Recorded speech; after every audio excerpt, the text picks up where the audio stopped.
Hi everyone, this is Sunette, and in this video for Soul, we're having a look at missing ourselves, missing the self within this process of redefining and living words. Now, what do I mean by that? It was interesting because also recently I was speaking to this individual and they were curious about what I do. And so we got into the topic of soul within everything else that I'm also a part of. And they're very intrigued, by this process of redefining and living words.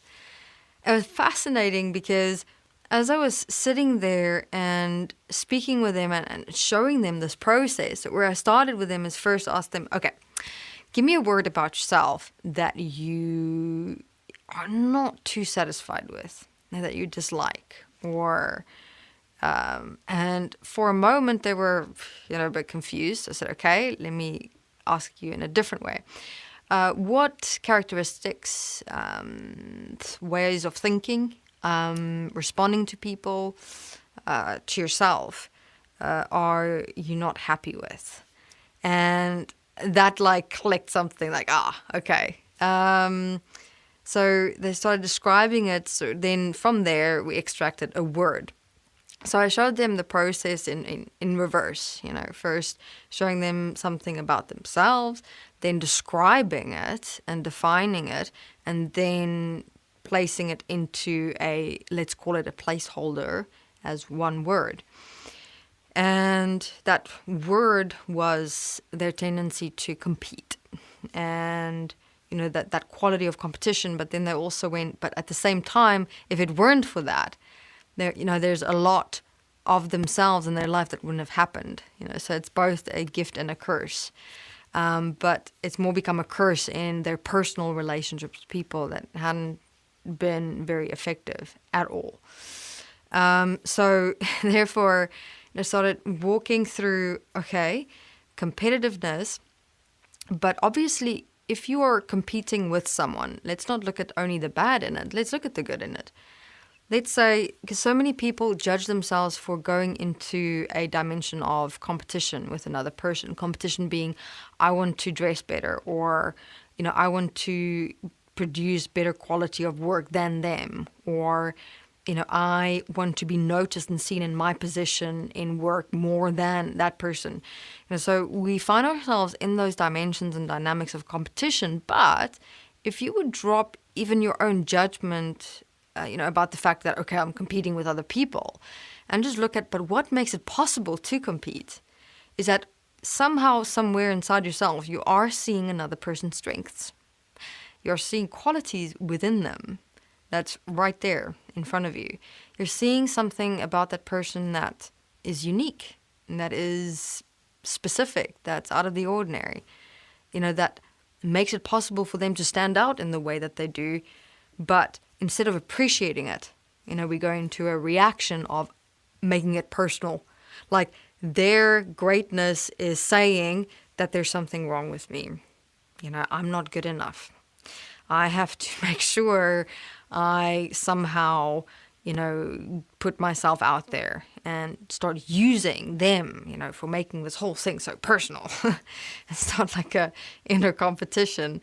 But continuing with this, as we started doing that, and sat down with her, with the people who's in her life and she's working with, and seeing those strengths and qualities and things like that, she did start realizing, but wait a minute, I also actually have those qualities, just in different areas. But I was so wrapped up in only these environments that I don't notice myself doing the exact same there.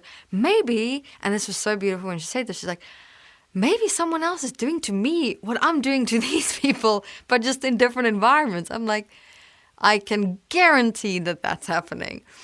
But even within all those realizations, what was fascinating was she just left it there. She's like, oh, cool. Thank you so much for these realizations, and going into it. But then I was like, but this is not where it stops.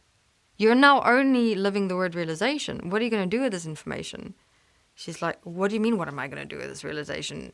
Isn't this like it? Realize something, that's it. There's nothing next. I said, but what about changing yourself? Do you know how you're going to do that? And she's like, no. I mean, competing, yes, I realize this, but nothing's going to change. I compete. That's going to stay as it is. It's just a cool realization to know that, yeah, some people is doing it to me. I could end it there. And this made me question, how many of us are maybe doing that subconsciously. Even with redefining and living words, like we reach this point where we could be opening up a word and we make it so much just about the word and just about what we're realizing in it that we're forgetting the steps about ourselves within it all. Like yes, you're redefining a word and you're envisioning and experiencing and sensing and realizing, going through all those processes inside yourself about it. But that does not mean it's going to have any effect, any change, any, definitive, let's say, moment within you to such an extent where it's going to change you forevermore. So here, let's call it a reminder for everyone who is redefining and living words to look into this particular context, because again, with so many people struggling with redefining and living words, and I go struggling because it's not really that the struggle is real as much as it is that it's not yet fully, completely grasped and still going through the motions of what could be contributing to people not, getting it, but constantly mistaking it in a way and making mistakes.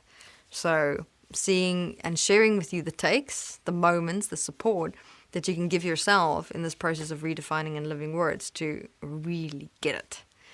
And this is an important point. I mean, how many are just redefining words, writing it out, describing it, going through the realizations, but leaving it right there? It's like really you're putting in so much mental and physical energy. You're putting in time in that process of redefining a word and the realizations that go into it, and then what?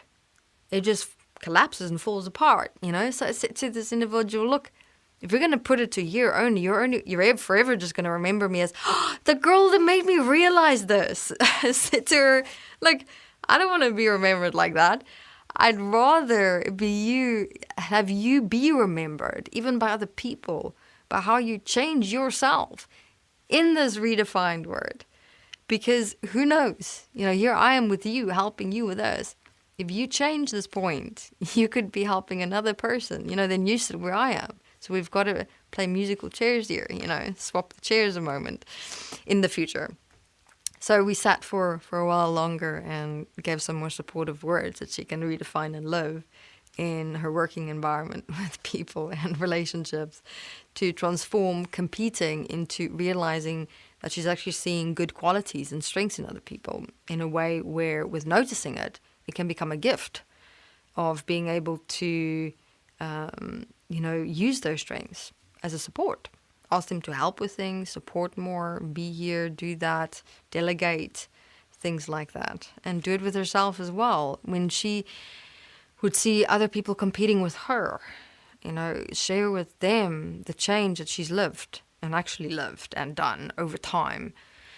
Where the point is, everyone, make sure that what you are investing in this process of redefining and living words, all that energy and all that time, doesn't just come to nothing, but that you actually utilize that and sow the seeds, nurture your garden, let it grow, let yourself grow and expand and actually change within and as that word. So if you are, for example, redefining words just every day, one a day, that's not going to have any impact. It's like, reading a book and you never read that book again.